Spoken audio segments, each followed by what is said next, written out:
Assalamualaikum warahmatullahi wabarakatuh. Pemirsa yang dirahmati Allah Subhanahu wa taala. Dalam hidup itu kadang-kadang manusia akan bertanya masalah. Saya itu datang dari mana? Siapa yang menjadikan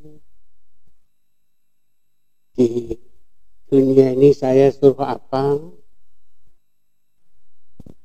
Dan nanti akhirnya kita itu kemana? Ini sering menjadi pertanyaan bagi orang yang berpikir. Pertanyaan ini memang umum itu dialami oleh kita manusia yang diberikan oleh Allah sebagai makhluk yang diciptakan oleh Allah paling baik, dilengkapi dengan akal, sekaligus juga dengan kemauan dan nurani kita.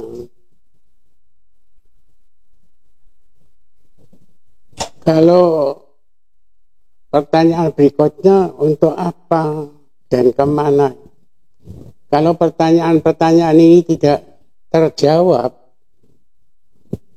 maka orang hidup jadi tidak tahu saya harus bagaimana dan sebagainya. Barangkali berpikirnya mungkin ya seperti binatang itu aja lah. Untuk makan, minum, bersenang-senang itu aja lah. Tapi kalau kita melihat dalam ajaran Islam di Al-Quran ataupun Sunnah Rasulullah ini, sebenarnya pertanyaan-pertanyaan itu sudah terjawab. Di dalam Al-Quran sendiri banyak sekali yang mengatakan dari mana kita ini, siapa yang menciptakan itu.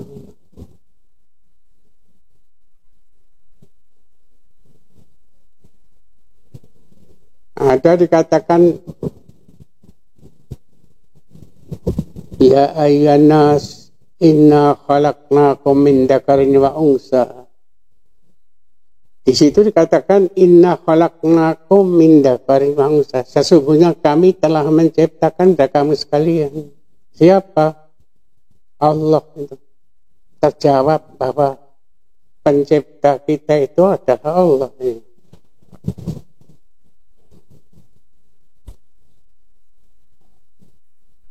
Terus jawab lagi, untuk apa sih kita dihidupkan ini, fungsinya apa? Ini kalau kita lihat surat Al-Quran surat Al-Zariyat 56 juga jawabnya, wa ma khalaqtul jinna illa wal insa illa liya'buduni. Tiada aku ciptakan jin dan manusia kecuali untuk berbakti kepada saya, beribadah kepada saya. Kemudian kemana nanti setelah kita ini hidup ini? Mau dikemanakan?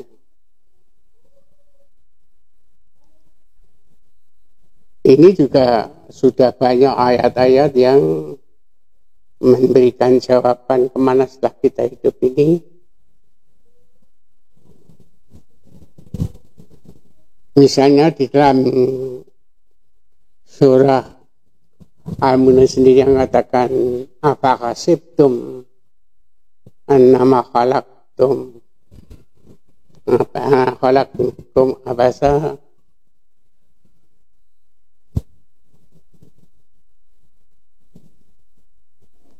Apakah kamu mengira bahwa saya menciptakan manusia itu hanya sia-sia saja? Wa annakum ilaina la turja'un. Kamu juga mengira bahwa kamu tidak dikembalikan kepada Allah. Jadi jelas bahwa kita ini diciptakan oleh Allah, suruh beribadah kepada Allah, dan nanti kita pun kembali kepada Allah. Penciptanya Allah, beribadah kepada Allah, dan kembalinya juga kepada Allah Subhanahu wa taala. Kenapa kita harus beribadah kepada Allah? Ya, ini pertanyaan lagi. Mari kita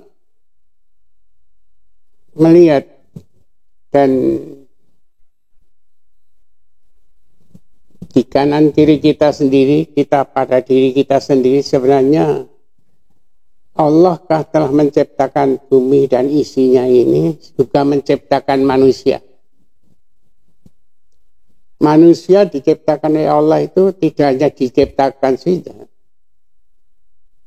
tapi juga dipelihara, dilengkapi dengan segala fasilitas untuk hidup itu.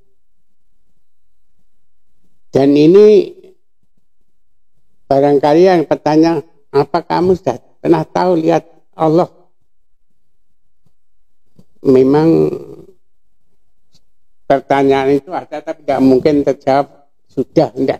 Tapi bekas-bekas atau bukti-bukti ciptaan Allah itu kan ada di kanan kiri kita sendiri, bahkan pada diri kita sendiri kan jelas itu. Siapa yang menciptakan langit itu? Jawab saja, enggak ada. Kecuali Allah.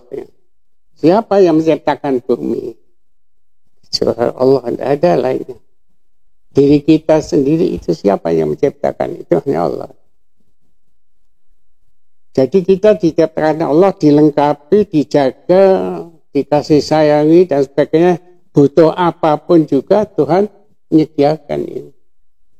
Jadi kalau Allah menyatakan wa ma khalaqtul jinna wal insa illa liya'budun, itu saya hal yang sangat logis. Yang memang yang memberikan segala sesuatu itu adalah Allah.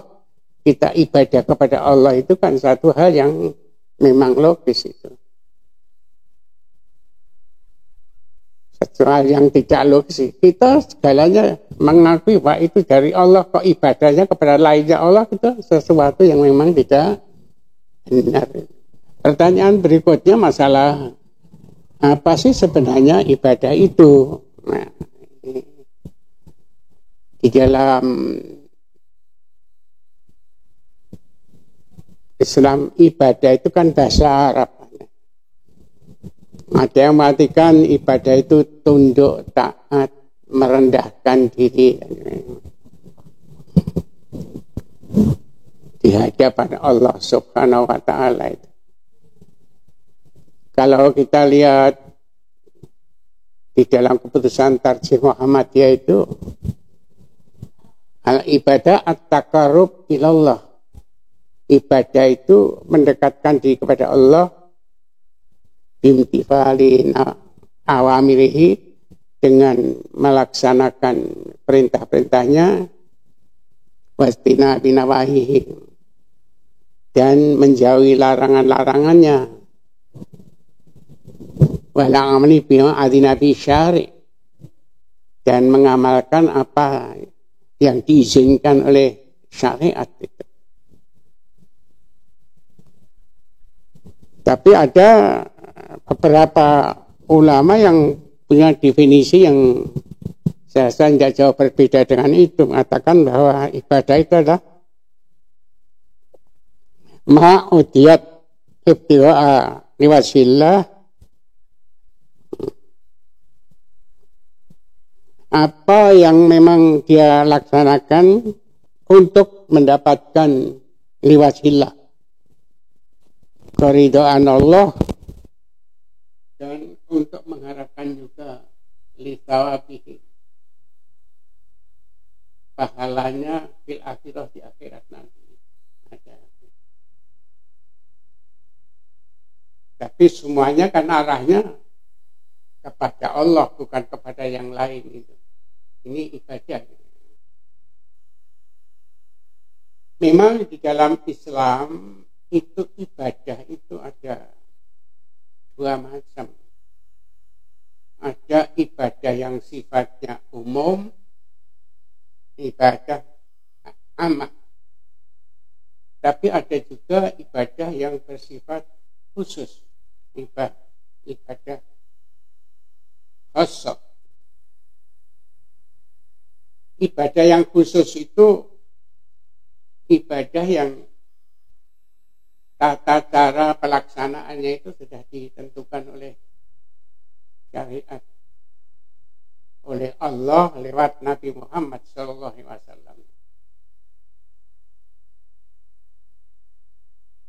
Sedangkan ibadah umum itu segala sesuatu yang diperbolehkan kita laksanakan niat baik karena Allah, itu nilainya adalah ibadah umum. Kalau ibadah khusus bisa dicontohkan seperti toharoh, bersuci. Ini sudah ditentukan tata caranya itu. Kita tidak boleh menciptakan cara-cara bersuci sendiri. Maka detail sudah dijelaskan oleh Allah lewat Nabi Muhammad SAW. Salat ini termasuk salah satu dari jenis ibadah khusus. Puasa sama, ini termasuk ibadah khusus juga. Zakat sama juga, termasuk juga haji. Ini ibadah-ibadah khusus yang memang tata caranya secara detail sudah disampaikan oleh Allah lewat Nabi kita Muhammad SAW. Kita dilarang untuk menciptakan cara-cara ibadah semacam itu sendiri. Menambah tidak boleh, mengurangi pun tidak boleh. Jangan ada rasa bahwa kalau saya menambahkan itu lebih baik misalnya. Misalnya sholat subuh kok hanya 2 rakaat. Sholat sangat baik. Bagaimana kalau kita bikin 3 rakaat kan lebih baik? Tidak begitu, itu lebih baik untuk siapa? Untuk Tuhan yang diajarkan Rasulullah SAW itu ya 2 rakaat itu sudah baik. Jangan kemudian menciptakan kita mengatakan 3 rakaat lebih baik. Kalau begitu Anda yang menciptakan 3 rakaat itu mengakui ketidakbaikan apa Rasulullah itu, karena mengeluarkan. Nah, ini yang mestinya kita berikan. Jadi apa yang sudah ditentukan, ya itulah kita laksanakan dengan apa adanya itu. Istilahnya mungkin orang katakan harga mati. Sholat zuhur 4 rakaat, sholat subuh 2 rakaat, sholat asar 4 rakaat, sholat maghrib 3 rakaat. Sudah, itu ketentuannya semacam itu. Kalau sholat menghadap kemana, ya itu sudah ditentukan, menghadap kiblat. Bagaimana cara sholat itu sudah ditentukan semua. Kita tidak usah menambah, apalagi mengurangi. Jadi sekali lagi jangan menambah merasa ini kan lebih bagus. Kalau begitu Anda yang menambah itu merasa lebih bagus daripada apa yang disampaikan Rasulullah. Maka banyak juga hadis-hadis yang supaya kita tidak berani untuk melakukan sesuatu cara ibadah sendiri itu.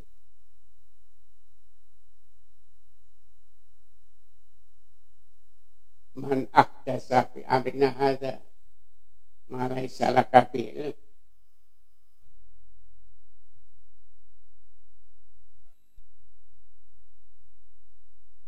Barang siapa yang bikin sendiri cara beribadah itu yang tidak pernah itu diperintahkan Rasulullah, maka itu tidak diperbolehkan, akan ditolak. Ini yang perlu harus kita lihat. Puasa sama saja, ada puasa wajib, ada puasa sunat. Puasa wajib di bulan Ramadan, dan setiap bulan Ramadan itu puasa wajib yang sebulan penuh itu. Puasa sunat sudah ditentukan juga. Begitu juga masalah zakat, menaikkan ibadah haji dan sebagainya itu jangan karena antrean terlalu lama bahwa haji itu setahun tidak hanya sekali ya, diadakan 2 kali atau 3 kali. Itu tidak boleh, itu kan ketentuan Allah itu. Kalau universitas barangkali bisa itu wisuda 1 tahun itu 2 kali, 3 kali, tidak apa-apa. Ini ibadah kepada Allah itu sudah ada ketentuannya itu. Ijazah yang namanya haji itu tiap 3 bulan ada haji itu tidak mungkin. Ini sesuatu yang sudah ditentukan oleh Allah Subhanahu wa Ta'ala. Para pemirsa yang dirahmati Allah Subhanahu wa Ta'ala,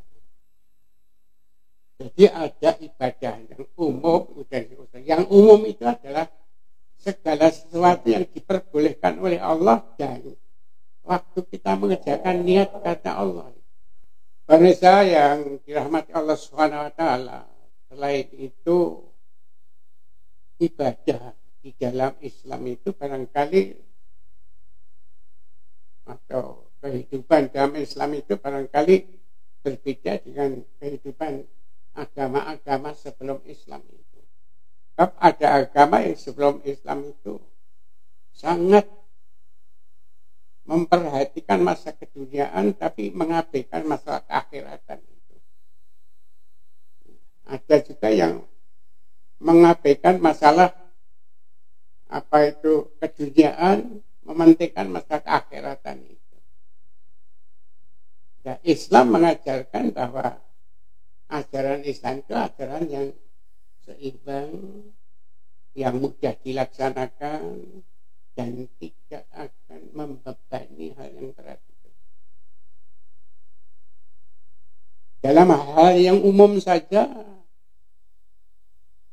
ada ketentuan kalau memang kita mengalami kesulitan dalam melaksanakan sesuatu, itu bisa juga sesuatu yang tadinya menjadi larangan oleh agama bisa kita tempuh sepanjang tidak melampaui batas misalnya.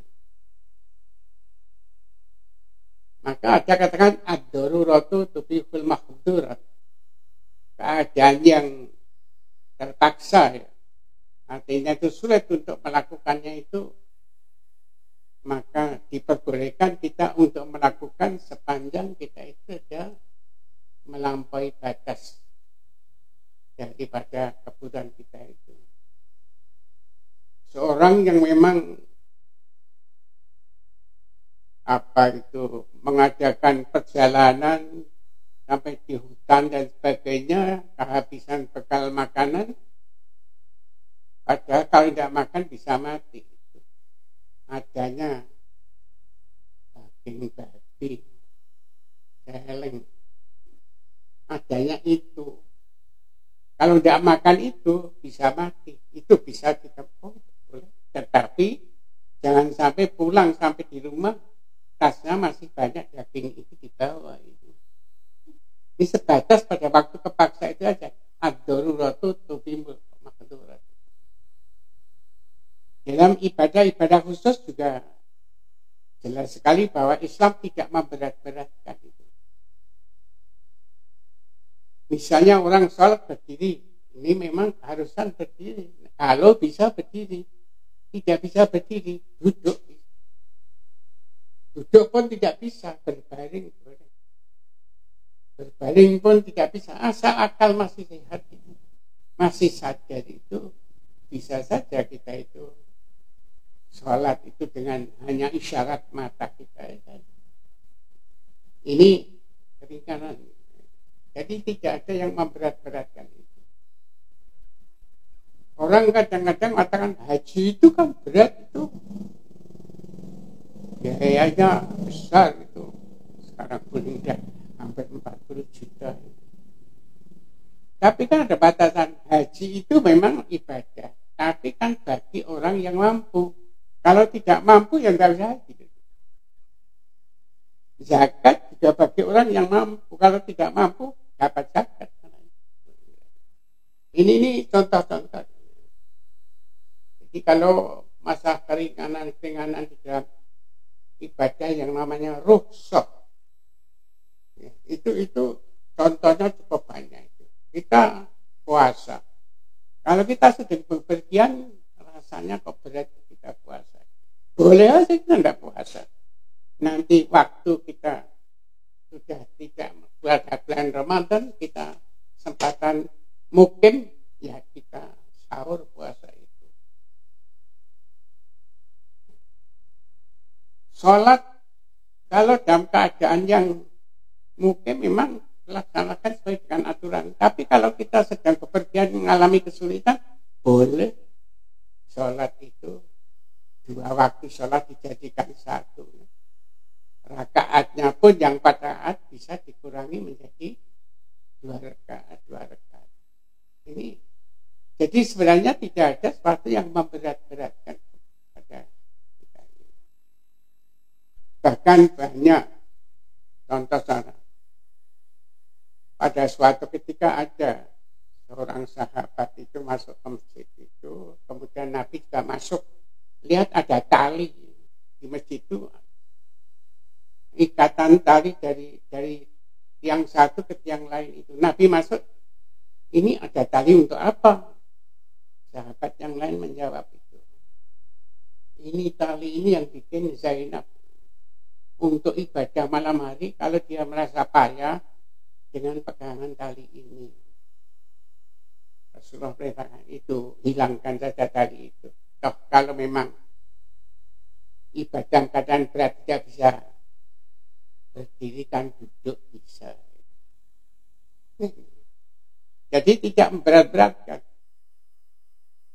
Rasulullah sendiri tidak pernah menegur pada seorang imam yang jadi imam terlalu panjang sampai ada yang keluar dari jamaah ini karena segera ingin menyirami kurma, tanaman kurmanya itu. Waktu diketahui itu dilaporkan sama imamnya, apa jawabnya? Kan orang munafik. Akhirnya berita itu sampai pada Rasulullah SAW, dipanggil imamnya itu. Afatanun, kamu imam bikin jadi fitnah. Kalau kamu jadi imam itu bacaannya jangan terlalu panjang. Kalau salat sendiri monggo, tapi kalau jadi imam jangan terlalu panjang. Sebab di makmum kamu itu ada orang yang sudah lanjut usia, ada anak-anak, ya kan? Ada orang yang segera menyelesaikan urusannya. Nabi sendiri pada suatu ketika juga ingin memanjangkan bacaannya itu pada salat, tapi dengar ada anak kecil nangis di belakang itu. Ya, kemudian bacaannya berubah jadi yang pendek saja. Waktu itu Nabi ditanya, kenapa kok begitu? Ya saya akan mendengar anak kecil yang nangis itu, saya memahami bagaimana gelisahnya ibu anak yang menangis itu. Maka saya pendekkan bacaan saya. Ini satu, jadi bukan harus dipanjangkan terus. Kita melihat jamaah kita itu orangnya kan macam-macam, sehingga kita kalau menjadi imam sebaiknya bacaannya ya jangan terlalu panjang. Apalagi yang kita lihat bahwa di belakang kita orang urusannya macam-macam. Inilah kemurahan-kemurahan di dalam agama Islam itu.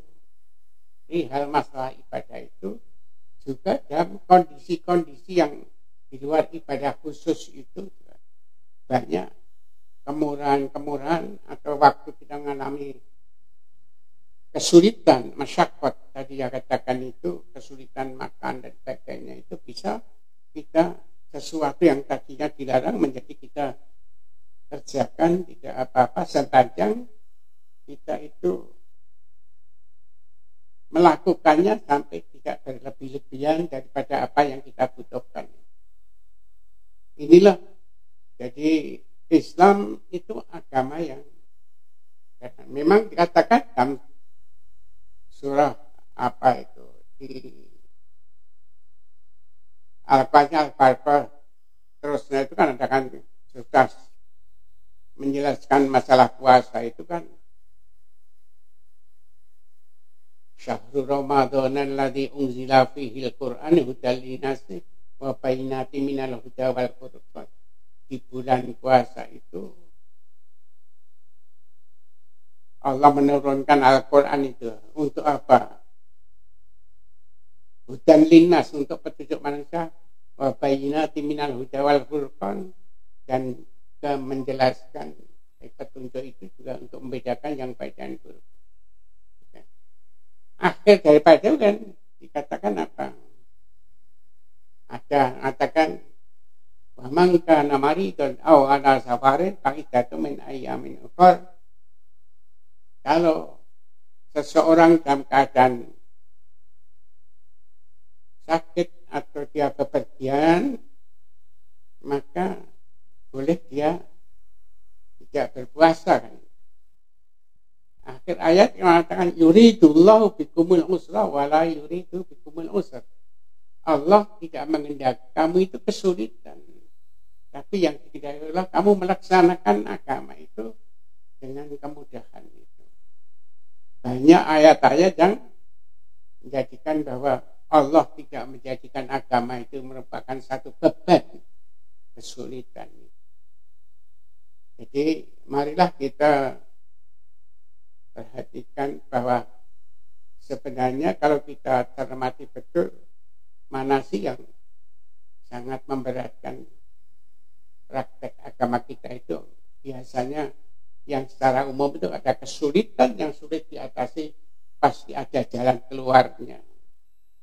Termasuk ibadah-ibadah khusus ini, kalau memang ada kesulitan yang dialami, ya boleh saja kita melakukan, tidak seperti dalam keadaannya kita sehat, dalam keadaan kita waras, normal, biasa itu.